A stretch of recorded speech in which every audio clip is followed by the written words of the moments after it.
Halo Sobat Ngopi, balik lagi di podcast Ngopi. Ngobrol penuh inspirasi. Podcast yang ngobrolin cerita-cerita menarik dari orang-orang keren yang mempunyai bakat yang unik di kehidupan mereka. Benar. Jadi nih Bang, di video kali ini kita bakal ngundang siapa nih Bang?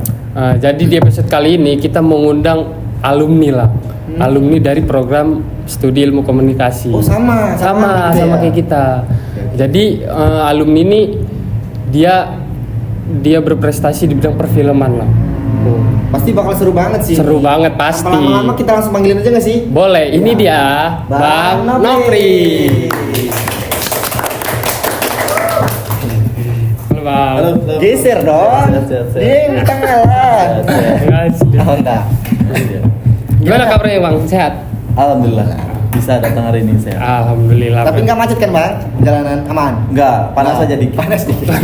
Gimana Aman kesibukannya? lah Masih dengan industri permediaan ini ya, Asik. ombang. Lagi ada project apa gimana Bang? Iya, lagi ada Lagi. yang kita kerjain. Mm-mm. Itu film yang nanti tanggal 26 kita bakal berangkat ke Pesisir Barat. Keren banget. Oke nih Bang. Jadi tujuannya itu ya mau tahu aja, mau sharing Iya, Bang. aja. Kita mau sharing-sharing tentang perfilman gitu. Gimana sih Bang Nopri ini bisa terjun ke dunia perfilman sama videografer ini? Mm-mm. Awal mulanya Awal deh. mulanya, Bang. Awal mulanya. Panjang banget sih. Panjang. Semoga ini bisa singkat ya. Iya. Ya awal mulai tuh pas SMK sih, awal mula masuk SMK. Akhirnya mutusin untuk masuk jurusan multimedia. Jadi karena sebenarnya tuh buta banget, gak tahu apapun Iya. tentang media, gak tahu apapun tentang perfilman. Nah karena waktu nilainya anjlok, tiba-tiba ya udah kepepet kan, ya udah power of kepepet, tiba-tiba ketemulah dengan jurusan ekskul film dokumenter pada saat itu. Oh, ekskul. Sampai akhirnya dari situlah mulai cinta dengan Sama film. perfilman. Terus juga ada visi gimana caranya gue bisa sampai ke in frame lah di layar. In-frame. Itu sih awal mulanya, sampai akhirnya masuk kuliah. Di kuliah juga nggak masuk jurusan film gitu, karena Iya. pada saat itu kan nggak disetujuin buat kuliah. Oh, nggak setuju. Pengennya masuk ke ISI Jogja, cuma ya rezekinya malah di ilmu komunikasi UBL. Iya. Alhamdulillahnya. Terus hobi udah kebentuk nih, Iya. hobi udah kebangun nih di semasa SMK. Akhirnya alternatifnya ya coba cari jurusan himpunan. Dan ternyata ada himpunan ilmu komunikasi yang menaungi film-film Film. itu namanya Finders ya. Iya. Jadi di perjalanan sebelum itu udah ngelakuin project-project apa belum Bang itu? Dari SMK ya katanya kan. Itu Iya. udah ngelakuin project atau lomba-lomba gimana gitu? Ikut lomba gitu, Bang. Oh ya, Di tingkat alhamdulillah udah SMA. banyak ya. Udah banyak. Alhamdulillah pada saat itu udah banyak banget karya-karya yang kita buat. Mungkin pada saat itu udah ngasilin sekitar 21 sertifikat nasional provinsi. Keren. Benar. Tapi itu bareng teman-teman, bukan kita individual ya. Namanya Iya. film kan dia tim pasti. Itu sampai sekarang gitu kan? Oh iya, tapi sampai sekarang sih ya masih di dunia Ya perfilman. masih dong. Masih. Kan diundang ini untuk film kan? Benar. Masih. Nah, jadi gimana nih Bang? Ada nggak sih tantangan terbesarnya gitu? Apa ada tantangan tersendirinya gitu untuk Dari bikin project itu sendiri, Bang. Ya, kalau tantangan banyak banget sih ya. Apalagi industri perfilman di Lampung itu Iya. masih agak kurang. Cuma terlepas dari biaya. Yang benar-benar kerasa banget tuh pada saat kuliah, karena kan kita jurusannya pada saat itu komunikasi ya. Benar. Gak semua orang pengen buat film, gak semua orang pengen Tertarik. cita-citanya jadi orang film. Tapi tiba-tiba ada himpunan tentang perfilman. Iya. Iya, karena kita udah terbentuk di proyek-proyek film itu, akhirnya kita garis orang lapangan kan secara pakem kerjanya ya. Iya. Teman-teman yang kaget mungkin culture shock dengan cara orang film di lapangan. Ya akan ada bentrok di situ. Jadi kesulitannya salah satunya itu kayak menyamakan persepsi dengan kru-kru yang lain sih. Terlebih ada egonya masing-masing. Terus ya rasa pernah dibenci ya pernah gitu. Karena kita mempertahankan ego dan lain sebagainya.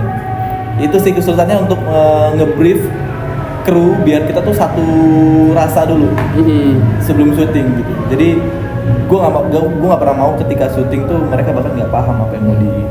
Berarti harus lakuin. sama-sama paham. Sama-sama Ya, sama chemistry. bangun chemistry gitu ya bang. Kan Iya, Pi. benar, apalagi kan nih bang, ini kan orang-orang tuh kan kayak sering lihat di proses sering lihat hasilnya aja kan. Padahal proses bikin film itu kan berat kan. Iya. Kayak ada nggak sih kayak momen yang berkesan gitu di film Bang Lope yang udah digarap? Ada nggak momen yang paling berkesan? Kalau yang paling berkesannya Ya, ada masterpiece film gua dulu itu pas gua SMA, tapi film itu ya gini, film itu gua garap pas SMA. Tapi gongnya mencuatnya dan mencuai banyak prestasi itu ketika gua udah lulus SMK itu pas gua udah masuk di UBL. Gua anggap dulu film itu film kutukan gitu loh, karena secara produksi udah nggak bener. Kita tuh dulu udah produksinya jauh, kita tuh anak SMA produksinya di Tanggamus sana, Kelubayan, Jadi Kelubayan. lumayan makan segalanya lah ya. Makan jarak, makan waktu, makan biaya, makan biaya. dan tim produksinya dikit banget, cuma bawa satu kamera, baterai cuma satu, udah cacat kan produksinya. Gua dan nothing tulus lah soal hasilnya mau gimana. Udah pasrah aja ya. Iya, dan udah jadi filmnya. Kita upload dan film tuh nggak dapet apapun. Gak dapet apa-apa. Gue rasa udah lah ini film cacat aja, film kutukan. Cuma tiba-tiba guru film gue bilang film ini bagus, kita rombak. Oke, gue rombak. Dari situ akhirnya mendapatkan prestasi luar biasa banget, alhamdulillah. Kita dapat film terbaik dokumenter di Cirebon, kita dapat film terbaik di Depok, kita dapat film terbaik di Solo documentary. Kita menang FLS 2 nasional yang pada saat itu SMK 5 mungkin jadi yang pertama dapat nasional ya di dokumenter. Karena pada saat itu dokumenter baru ada. FLS 2 banyak banget sih pendapatan yang gue bahkan hampir lupa itu. Kalau untuk teman-teman yang mau nonton nih bang, nonton apa namanya karya-karya video abang, Bang Lope. gimana nih? Kalau boleh, Ada nggak kayak linknya atau apa gitu? Tersebar karena terlebih kalau film festival kan dia nggak bisa secara luasa di post ya. Iya. Dia ada hak ciptanya juga. Apalagi kalau film itu masih ada masa umur untuk festivalan, jadi memang kita hold, kita nggak akan share dulu. Tapi ada beberapa yang memang udah di post. Itu bisa lihat di YouTube SMK 5. Terus kalau untuk yang ini, kalau untuk yang pas gue kuliah sih rata-rata yang udah di post tuh film-film yang komersil. Jadi itu secara hak ciptanya bukan hak cipta kita, ya hak cipta PH-nya gitu. Oh iya. Jadi soal sebaran nonton di mana gue nggak tahu. Kurang. Itu sih di Indonesiana TV. Di Indonesiana TV sempat kita dapat project di post di situ. Terus yang lainnya gak tau gue di mana-mana. Soalnya di PH sih. udah tersebar ya. Nah, gue penasaran deh bang. Dari semua film yang udah digarap nih bang ya. Kayak ada nggak yang top 1 gitu yang menurut lu kayak film tuh keren banget menurut lu? Dari semua film yang udah di film apa gitu?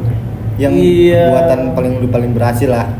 Yang udah pernah ikut lomba-lomba segala macem, masuk festival gitu. Itu sih yang film judulnya tuh Jembatan Gantung, Laskar Vertical Rescue Jembatan Gantung. Apa? Itu yang waktu gue di Tanggamus itu. Yang itu sih yang masterpiece gue ya. Masterpiece. Yang bisa ngebawa gue kemana-mana pada saat itu ya itu. Sampai bahkan ke Surabaya waktu itu. Jauh-jauh lah. Jadi ya udah bang, kita kebanyakan ngobrol nih kayaknya. Kayak gimana kalau kita minum Dulu gak sih bang? Oh ini boleh diminum? Boleh kan ini kan disediain buat minum. Ya, gue kira mau Minum dulu bang. Panas. Dingin. Nah, ini mungkin terakhir sih bang ya. Ada nggak sih kayak kesan-kesan gitu bang, buat penonton semua gitu, buat orang-orang yang mau terjun ke dunia perfilman gitu? Tips boleh, saran-saran segala macam boleh. Mungkin gini sih, ketika ngomongin soal film seolah-olah kata itu jadi kayak berat banget. Ada rasa kayak kayaknya gue nggak bisa jadi orang film, gue nggak bisa bikin film. Ya dibalik kalimatnya, kayak semua orang bisa buat film gitu. Karena memang sekarang teknologi device itu jauh lebih fleksibel. Kayak kita nggak perlu pakai kamera profesional juga udah bisa buat film. Artinya sebenarnya gimana sih buat terjun ke dunia film? Ya lu punya visi misi yang baik aja dulu. Orientasi lu jangan tentang material dulu ya. tentang karyanya aja dulu. Jangan Apa yang ngomongin pengen soal dibuat. wah kita harus nguber lomba ini, kita harus menang tender ini, kita harus dapetin produser ini, Iya. penghargaan ini. Jangan. Bikin aja dulu karya yang baik. Bikin aja dulu karya yang jujur, karya yang baik, karya yang bisa dinikmati. Baru itu nanti bisa menghasilkan gitu. Iya. Itu sih. Jangan ragu untuk inilah berkomunitas. Ya gak akan bisa kan bikin film sendirian. Bener. Bisa sih bikin film monolog sendiri aja tapi di sini. Susah bikin film sendiri. Nah, ini aja sih Bang, karena kita terbatas waktu Bang. Oke. Mungkin itu aja yang Boleh cabut udah ya? kita Jangan. sabar. Sabar.